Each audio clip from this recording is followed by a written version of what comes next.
Good morning! Wow! Grabe yung hangin. Bongga yung hangin ah. Wow! Ang dami na pala na na-clear nyo ah. Dito na tayo sa kalahati na.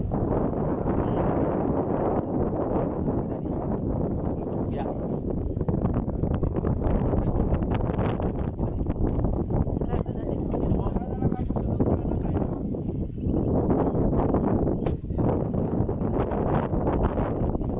Dan mo kadada basa ang ano. Medyo basa ang kwan. Wala ka nagdala bots?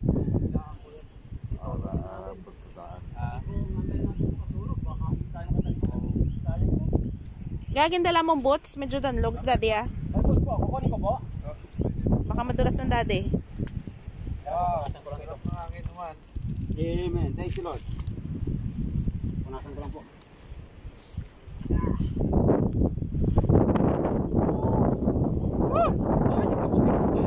Ay.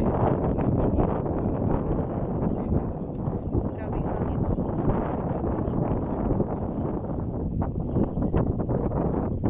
Ano to? Ano tong ano? Anong kahoy ito? Ha? Kintik? Kinakain pa yan? Ayan dyan sa baba. Ito nga. Ito yung makakain niya. Abi ko ito patuwa ng tsura sila. Maraming hangin ang lamig ka. Tamang-tama yung plano mo, sir. Antay ko lang. Kaya lang yung drawing, sir, hindi na pwede ito. Kasi wala lang. Sir, ang drawing na lang, hero ko na lang.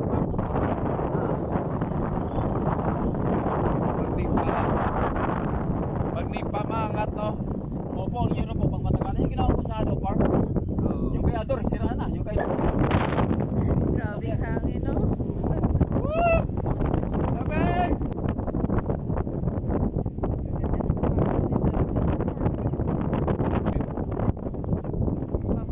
Oo, yan. May puno na yan. Pwede mo pa tayo. Di ba, Dad? No? Mahirap mag-alaga ng kabayo. Ito naman daming tayo.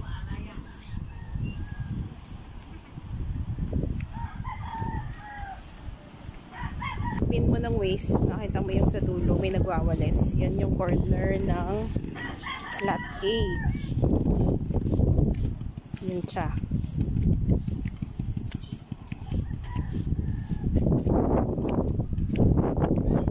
Sa yan. Tapos mag-up doon sa baba. Sa may tapos ayan. Nalalaman mo kasi mag-up siya. Tapos pag diniretso mo to, yung kahabaan hanggang dun sa dulo. Hindi na natin nung nakaraan. Diba? Natandaan mo yan, yung sinabi ko sa'yo may chapel. Ganyan siya. Tapos diretso na yun dun sa dulo. Good morning. Nandito tayo sa babaw ng bukid. So, galing ako dun. May CR lang ako. Our farm is actually just 5 minutes away from the farm of Sarah G. Yung video na pinakita ko kanina, yun yung mga kabayo niya, grabe. Mahal, ang mamahal ng kabayo ng mga iyon. Okay. Punta tayo doon sa kung saan pinapa-clear namin. Kasi may kahabaan din to eh. Simula dulo doon hanggang doon sa dulong-dulo. Yun yung farm ng daddy. So, we chose the spot. Dito tayo sa farm. So, from there sa dulo, iniwan ko muna yung daddy doon.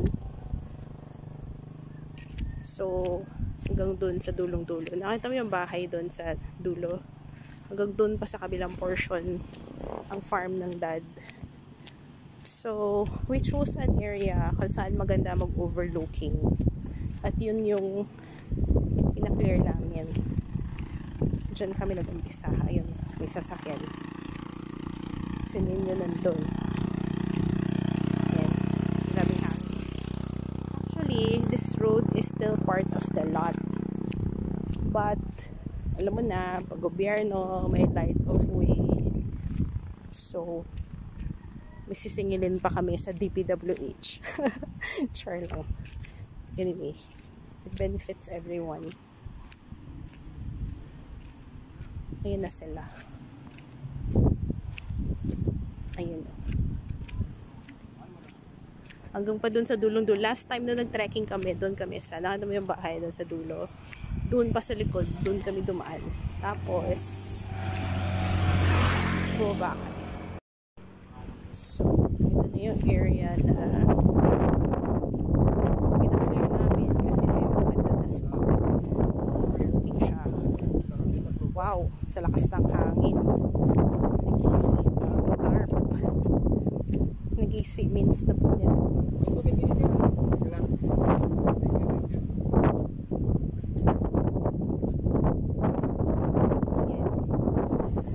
Last time, naman kami galing doon sa dulo, bumaba kami doon, nilakad namin hanggang doon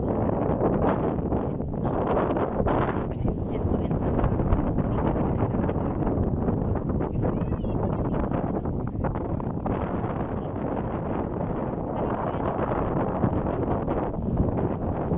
so pumunta kami doon kasi talagang may nalulog pa dyan sa baba, nandun kami sa baba. Parang feeling mo layo-layo kung nakatingin ka dito sa daan sa taas. Grabe yung hangin. Grabe yung hangin. Grabe.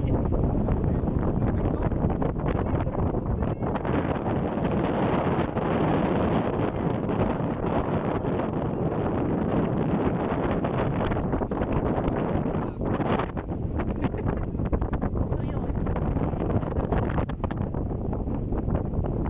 I guess for tambayan. Oh? Wala namang bagyo ano? Sabay mapupunta. Wala namang bagyo no? Pag-apo po may lusa-lusa. Kaya pala. Ay, di ba nga? Kaya tama na pala talaga yung tinanim natin, ganyan. Oh. Yung iba kasi ano Ano ba eh. yan? Ha?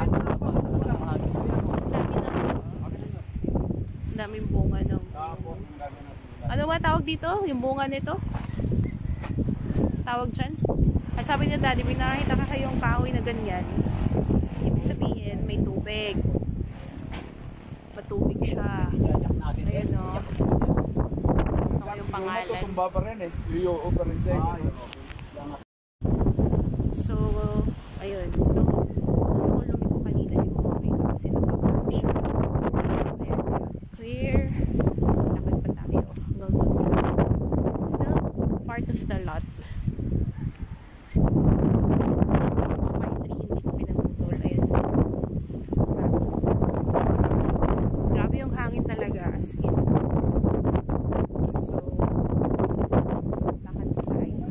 Imagine, ang haba pala ng trek namin doon nakaraan. Kasama yung daddy, 79 years old na yung daddy. Kasi first time niya pinakita sa amin to 2021. Grabe, inikot namin kasi 4 hours bago kami nakaakyat balik dito sa daan kasi bumaba talaga kami doon. Meron pa nga ano doon eh, yung may spring water. So, ayun, that's a good spot. According to Ninyo, gusto niya yan para lagyan ng rest house or whatsoever. Wala pa namang budget. Unti-unti lang. Anyway, lalakad ako dun hanggang sa dulo para ma-check. So, ayun. Medyo mahaba na din pala ang fence. Yan, pinaklear na yan. Medyo malawak na din. Nakita niyo yung jeep dun sa dulong-dulo. Yun pa yung corner ng lot. Tapos, nandito na ako sa medyo gitna hanggang pa dun sa kabilang-kabila. O, kita mo na sabi ko, buhay na kahoy yung ginawang fence. So, wala na siyang shadow gastos dahil sa amin yung kahoy. So, yung binili, barbed wire na lang for the fence. Tapos, Pag tumubo pa ulit yung kahoy, magiging kahoy na rin ang fence mo. Ayan. Malawak na rin ang na-clear.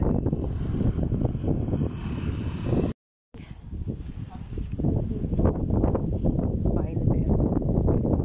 Tumanggihan ng tinker dati. Berto, good morning! Good morning po. Mahaba-haba na rin ano. Nagbibideo siya. Oo, nag-check ako ng ano. Ang daddy nandun sa dulong-dulo.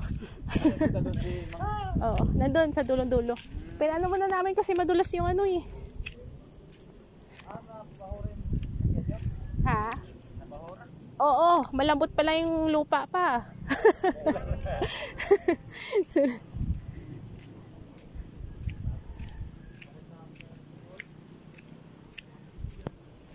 Okay.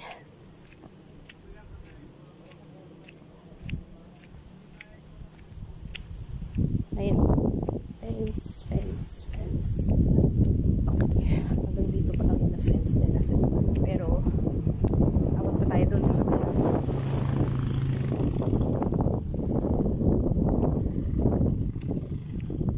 Ayan. Okay. Check lang kung hanggang saan na yung na-fence nila. Ayan.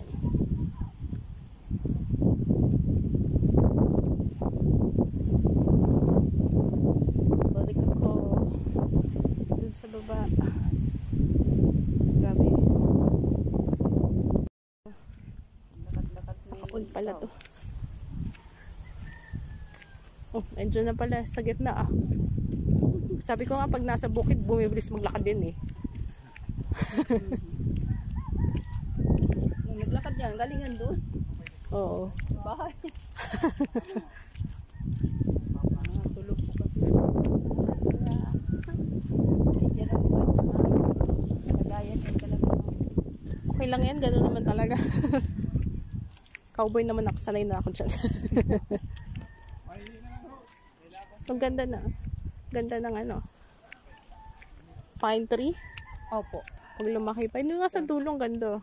Sa Ito maliit Baguio pa po, eh, ganyan sa ang mga gilid. tanim sa Baguio eh. Oo. Mas maganda pa nga eh. Kahoy, mga ganyan. Oo. Meron din mas maganda pa. Napunta po kami ng Baguio, gawa ng gumraduate po yung Oo. anak ko na isa. Ang pastora. So kung gagawa ng daan, papasok doon, pwede pa. Oo. Yung sasakyan.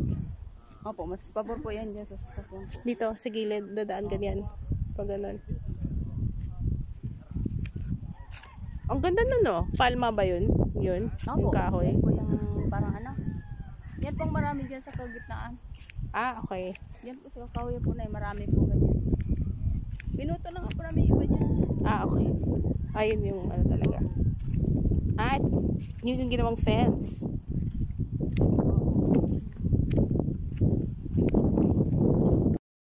Patingnan mo na dun si Ninyo. Kukunin yung boots ng daddy. Dun pa sa dulong-dulo. Ayun no, parang may init na dun dito. Ang palimlim pa. Ang daddy kasi nandun.